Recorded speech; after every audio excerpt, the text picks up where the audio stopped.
Okay, everybody, so I need your help. I had a little issue going down to Myrtle Beach, a 600-mile trip, and the bike ran perfect. The next day, it went into limp mode, and I took it to Harley, and they had to put a twist grip sensor back in. And 2 days later, I just started driving it back up to New Jersey, a 600-mile trip, 100 miles into the ride.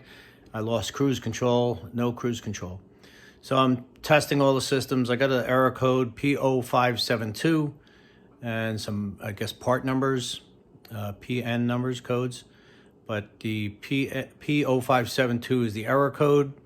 And when I check the system, I'll show you that real quick, I get all green lights. So it's telling me that all my activators or deactivators are working. I'll show you that right now.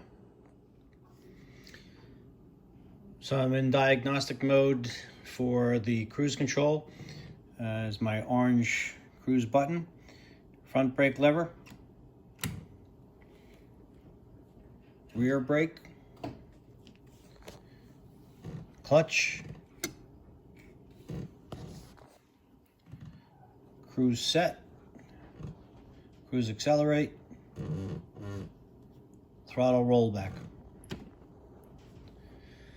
So all the different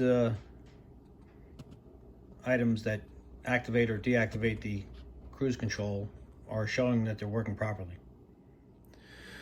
So again, I'm looking for your help.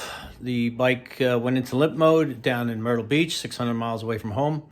And Harley replaced the twist grip sensor. So I don't know if they touched something or accidentally touched something, or it just triggered something in the cruise control, but now I have no cruise control whatsoever. Sporadically, it might come on once out of every 50 times trying it, but and it works, seems to work normal when it does activate, but 99% of the time it won't activate at all. So if you got any suggestions, if you want to add comments, tell me what to look for. I appreciate your help. Thank you.